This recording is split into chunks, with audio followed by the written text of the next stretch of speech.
Dag sê, dit is weer vir my so lekker om 'n bietjie met jou te kan gesels rondom die woord van die Here. Ek lees hierdie storie van die Griekse filosoof Diogenes. Nou, hy is oorlede in 323 voor Christus. Nou, hy het 'n baie besonderse manier gehad om sy wysheid oor te dra. Nou, een daarvan was om met 'n lantern te loop, selfs helder oordag, so asof hy besig is om te soek vir iets. En natuurlik, jy weet, hy sou mense se aandag kry en dan wil hulle vra, dan wil hulle weet, waarna soek jy? Dan sê hy, ek soek na 'n regverdige mens, 'n eerlike man. Ek soek na 'n eerlike man. As ons by Micha 7 kom, Micha, die profeet in die Ou Testament, skryf hierdie boek en in hoofstuk 7 sien ons Micha soos Diogenes. Hy's besig om een persoon, net een persoon in die land te soek wat regverdig is, net een mens, en hy kry nie eers een persoon nie. Vir 6 hoofstukke lank kry ons van Micha die woord van die Here vir mense bring.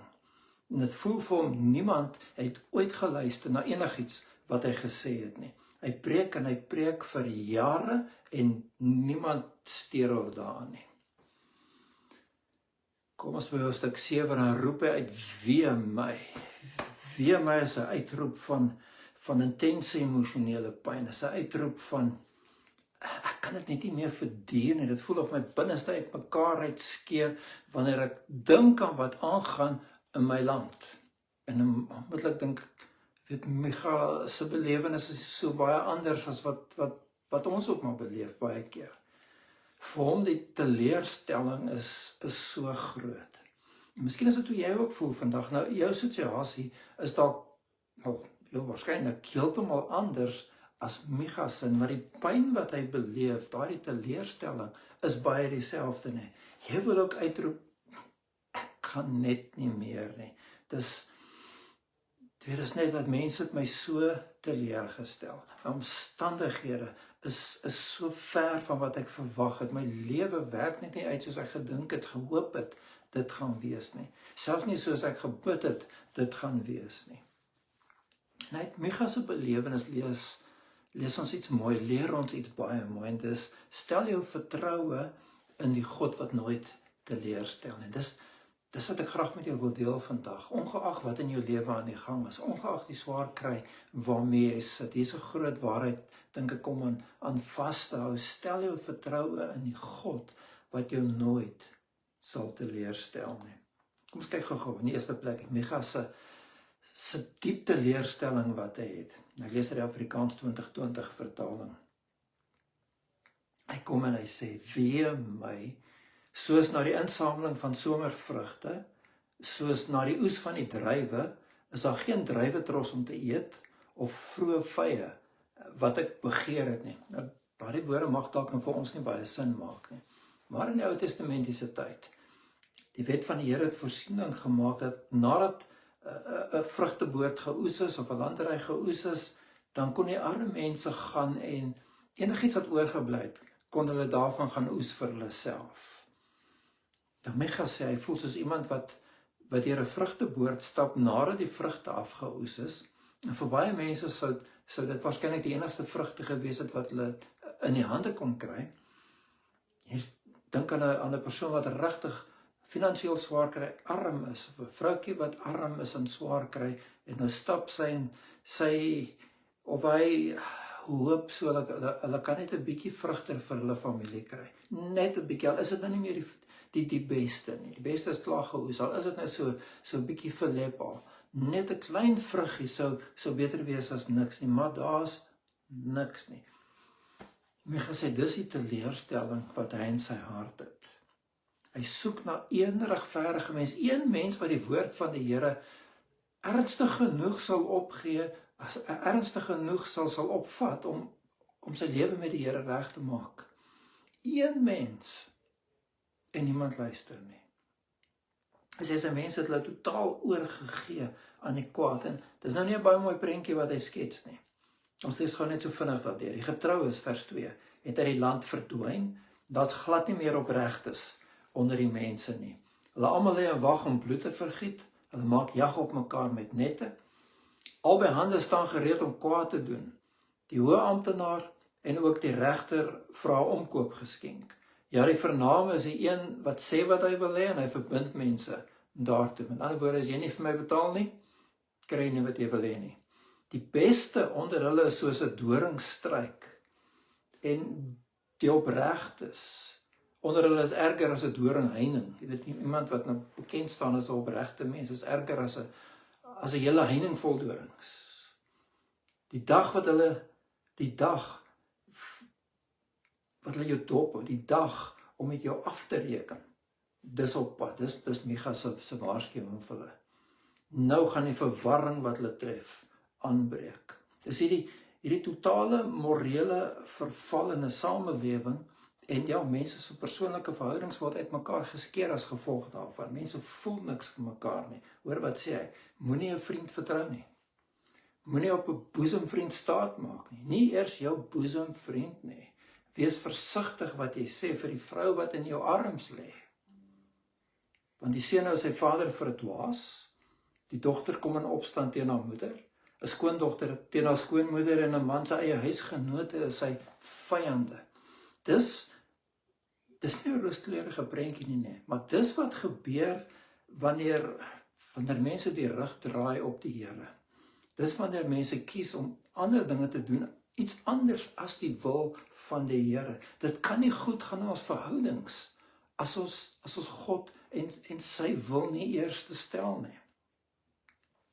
So midde in 'n wêreld van seerkry en hartseer en teleurstelling kan ek en jy ook doen wat Micha gedoen het. Weet jy, en hier is die positiewe ding in wat ons hierso lees in Micha 7. Kom ons kyk, ons het gekyk in die eerste plek na sy diep teleurstelling, maar kom ons kyk verder. Ons gaan kyk na Micha se hoopvolle vertroue. As goeie nuus te midde van alles wat verkeerd is. Kom ek sê vir jou, as goeie nuus vir jou, te midde van alles wat in jou lewe verkeerd is, vers 7. Maar ek, baie persoonlik hierso nie, maar ek sal vir die Here op die uitkyk wees. As ek dan nie 'n regverdige mens kan sien nie, dan kyk ek uit na God. Ek sal bly wag op die God wat my verlos. My God sal my hoor.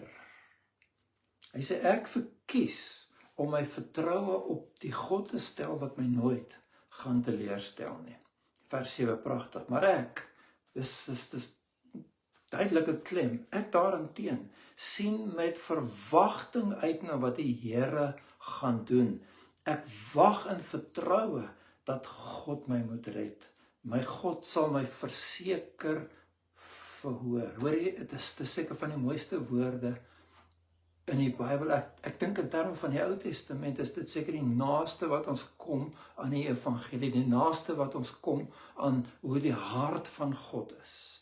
Hy sê, maar ek daarenteen sien met verwagting uit, ek wag om te gaan kyk, om te beleef wat God doen. Ek wag op vertroue. God gaan my red en my God sal my verseker verhoor. Nou waar kom sy vertroue vandaan? Hy sê, my God sal my verhoor. Hy het hierdie persoonlike verhouding met God. Micha praat nie net van godsdienstig wees. Nee, hy is nie besig om te soek na godsdienstige mense nie. Daar's baie godsdienstige mense rondom hom, hulle leef korrup. Micha soek iemand wat in verhouding met die Here leef en selfs dit kry nie, maar hy sê ek het hierdie persoonlike verhouding met my God en dit is wat my deurdra. Dis wat jou gaan deurdra, jou persoonlike verhouding met die Here, dis wat jou gaan deurdra wanneer alles rondom jou uitmekaar uitrafel. Vers 8, moet jou nie oor my verlustig nie, my vyande, al het ek geval, ek staan weer op, al sit ek in die donker, die Here is vir my 'n lig. Ek dink dis so 'n mooi geloofsverklaring, al het ek geval, ek staan weer op, al sit ek in die donker, die Here is vir my 'n lig, al het jy geval, staan op, al sit jy in die donker, staan op, die Here is jou lig. Weet jy, beraders en sielkundiges leer vir kliënte om positiewe uitsprake te maak, affirmations te maak oor hulle self, nee. Iets wat daarop neerkom, ek is tot alles in staat in my eie krag, teen my eie krag, glo in jouself. En ek dink is hoekom baie mense so sukkel om te verander, want Al wat gebeur is, hulle vertel hulle self positiewe leuns oor hulle self.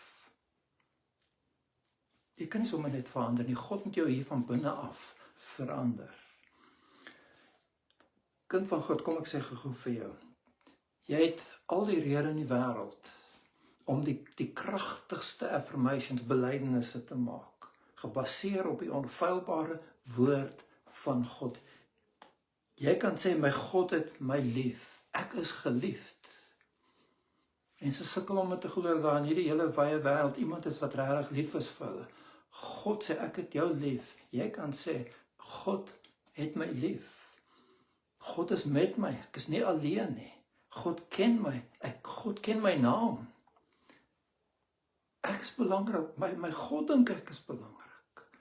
My God het my vergewe, ek is vergewe, ek is nie vasgevang in my sonde. Ek loop nie met hierdie skuldgevoel en sê wat God het my vergewe.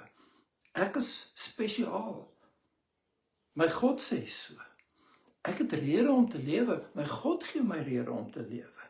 Ek word vasgehou, die arms van God is om my.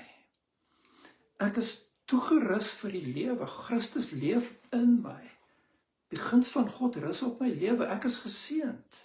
Sy gees lei my, ek word gelei in die belangrike besluite in my lewe. Ek het rede om te hoop op 'n beter, hoopvolle toekoms. My God gee my die rede. Micha het al die wêreld se rede om op God te vertrou, en jy, as kind van God, het dieselfde. Stel jou vertroue in die God wat jou nooit sal teleurstel nie. So ons het nou gekyk na Micha se diep teleurstelling en na Micha se hoopvolle vertroue. Maar waarop baseer dit? Die derde plek sien ons hierso Micha se onvergelykbare God, die God wat hy dien. Micha se vertroue is gebaseer op die karakter van God. Maar ek sê gou vir jou, hoe groter jou begrip van God se karakter is, van wie God regtig is, hoe makliker is dit vir jou om God te vertrou. Maak nie saak, al lyk alles hopeloos en verlore. Kom ek sê dit gou weer, hoe groter jou begrip van God se karakter is, van wie hy regtig is, hoe makliker word dit vir jou om jou vertroue te stel in daardie God. Nou Micha roep in vers 18 uit, wie is 'n God soos u? Nou Micha se naam beteken wie is soos God. So me is die betekenis in Hebreëus van wie, ga is soort van wie soos, en Micha, daardie ja klank is kort vir God se naam. Wie is soos Jahwe? Wie is soos die Here? En Micha kom en hy verklaar, u is die onvergelykbare God. Nou, wat is dit wat die ware God so anders maak as die gode van hierdie wêreld en die gode van die godsdienste van hierdie wêreld? Vers 18. Wie is 'n God soos u? Wat maak God anders as 'n ander godsdienste se gode? Hier is die antwoord. U is 'n God wat skuld vergewe. Onthou hierdie woorde. U is 'n God wat skuld vergewe. Wat by die oortreding verbygaan tot voordeel van die oorblyfsel van sy eiendom. Wat nie vir altyd vasklem aan sy toorn nie, maar wat vreugde vind in sy troue liefde. Wat ons weer genadig sal wees. Wat ons skuld sal vertrap. U sal al ons sondeskuld in die dieptes van die see gooi. U sal aan Jakob trou bewys, aan Abraham sy troue liefde, wat hy aan ons voorvaders met 'n eed beloof het in die voortyd. So, wat is dit wat Micha se God so anders maak? Die eerste ding wat so duidelik is hierson, U is 'n God wat skuld vergewe, wat verbygaan by die oortreding. Hy is die enigste God wat skuld, wat sonde kan vergewe. Nou in Hebreëus het dit die woord van vergewe hier die betekenis van die las word opgelig van iemand se skouers. Jou sondelas word opgelig, dit word weggeneem, jou skuldgevoelens word opgelig en weggeneem. Hy sê, U is 'n God wat my skuld lig en dit wegvat van my. Nou gebruik hy hier so 'n interessante woord ook. Hy sê wat by die oortreding verbygaan. Nou as jy 'n Jood was, het hierdie woord onmiddellik jou aandag gekry, want daar's so 'n konnotasie daaraan, daar's so 'n diep ryk betekenis. U is die een wat by die oortreding verbygaan. Kom ek verduidelik gou 'n bietjie. Vat in jou gedagtes jou terug na daardie nag voordat die Israeliete uit Egipte land uit getrek het. Nou hulle moes vir hulle self 'n lammetjie neem en dit dan offer. Hulle moes dit slag en dan moes hulle die bloed van die lammetjie aan die deurposte van hulle huis gaan verf.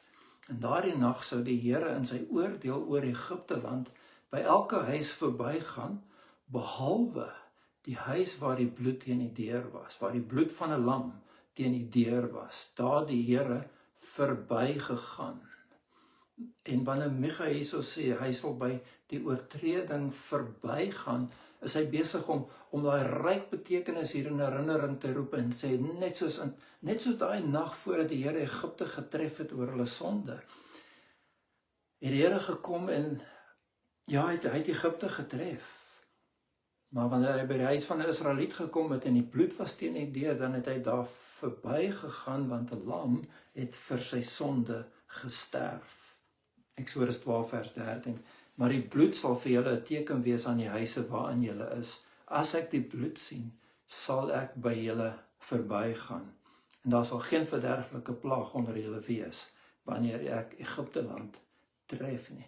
Micha kom en hy sê, ek maak daarop staat dat God in sy oordeel nie by my sal stilstaan, maar dat God weer by ons volk sal verbygaan. Eers die God wat skuld vergewe, wat by die oortreding verbygaan, en dan sê hy tot voordeel van die oorblyfsel van sy eiendom.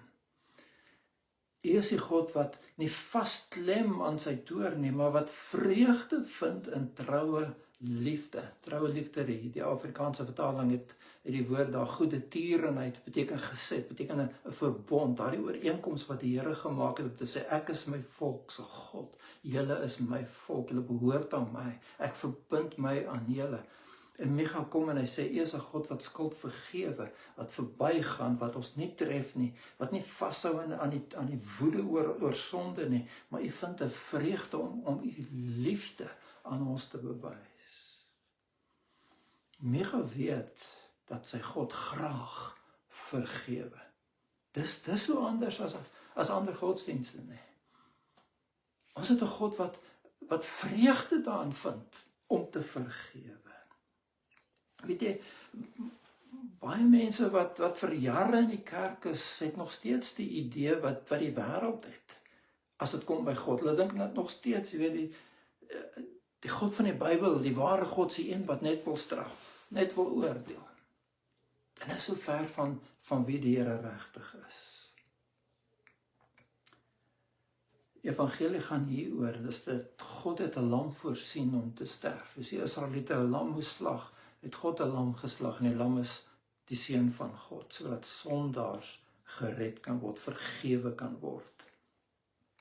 Nou in Eksodus 34, vers 5 en 7, kry ons waar die Here vir Moses op 'n baie besondere manier ontmoet. En dan kom die Here, en ons lees daar vers 5 in Eksodus 34, en die Here het neergedaal in die wolk, en daar by hom gestaan, en hy, dis die Here, het die naam van die Here uitgeroep. Wat beteken die Here het wie hy is, hy het sy karakter uitgeroep. En toe die Here by hom verbygaan, het hy geroep, Here, barmhartige en genadige God. Dis wat God van homself sê. Ek is die Here, die barmhartige en die genadige God. Ek is die een wat lankmoedig is, geduldig is en groot van goeie tierenheid, groot van getroue liefde en van trou. Wat die goeie tierenheid bewaar vir duisende, wat ongeregtigheid en oortreding en sonde vergewe. Maar nou sê hy, dis wat hy van Moses destyds gesê het, maar nooit ongestraf laat bly nie. Die Here kom en hy sê, ja, ek vergewe sonde, maar ek laat dit nie ongestraf bly nie. Wat die ongeregtigheid van die vaders besoek aan die kinders en aan die kindskinders aan die 3de en die 4de geslag. En weet jy wat? Baie kinders van die Here, baie kerkmense veral wat nie die Here ken nie, hak vas hierby. Jy weet, God straf tot in die 3de en in die 4de geslag. Maar as kind van God, leef jy nie meer onder die oordeel, onder die vloek nie. God het die sonde klaar gestraf. Nie in die derde en die vierde geslag nie, hy het die sonde klaar gestraf toe sy seun aan die kruis gesterf het. Die woord van die Here is so duidelik vir Romeine 5 vers 8 en 9, maar God bewys sy liefde tot ons daarin, dat Christus vir ons gesterf het toe ons nog sondaars was. Veel meer sal ons dan nou dat ons geregverdig is in sy bloed, deur hom gered word van die toorn. Jy het 'n keuse. Jy kan die bloed van Jesus minag en nog steeds leef met hierdie vrees van, weet God se oordeel rus op my en God gaan my straf vir my sonde, of jy kan die bloed van Jesus Christus ernstig genoeg opneem om te vra, Here, vergewe my sonde en te leef met 'n skoon gewete voor God, want wat God vergewe het is vergewe. Micha kom en hy sê, U sal ons sonde skuld in die dieptes van die see werp. Maak nie saak hoe groot jou sonde is nie, wanneer jy jou geloof in Jesus stel as die een wat in jou plek gesterf het, dan kom die Here en hy kom vat jou skuld weg, hy lig dit af en hy gooi dit weg, so ver as weet, in die diepste van die see. Hoekom? Dis nie oor God jammer voel vir jou nie. Hoor mooi, God vergewe jou nie oor hy jammer voel vir jou nie. God vergewe jou nie oor jy jammer voel vir jouself nie. God vergewe jou nie eens oor jy jammer voel vir jou sonde nie. God vergewe jou oor hy sonde klaar gestraf het toe sy seun aan die kruis gesterf het. Onthou waar Jesus aan die kruis was en het uitgeroep, my God, waarom het jy my verlaat?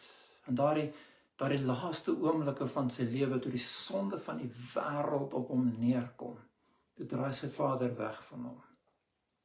Seker een van die, nie seker nie, dit is ek dink die mees dramatiese toneel wat ooit afgespeel het tot op daardie oomblik hier op aarde. Wanneer die oordeel van God oor sonde op sy seun neerdal en die Vader moet wegkyk. Vader en seun wat in hierdie intieme eenheid was, as daardie eenheid is losgeskeur. God antwoord nie sy seun se gebed, my God, waarom het U my verlaat? Want Vader en seun het geweet hoekom dit nodig moes wees. Dis sodat ek en jy in die eenheid met die Here kan wees. Deur die bloed van Jesus volkome vergewe. Ek het net gesê, ek dink hierdie is die naaste wat ons kom aan die evangelie in die Ou Testament. Micha het net nie geweet van Jesus nie. Kom ek sê vir jou, maak nie saak wat in jou lewe aan die gang is nie. Stel jou vertroue in die God wat jou nooit sal teleurstel nie. Die God wat so ontsettend lief is vir jou.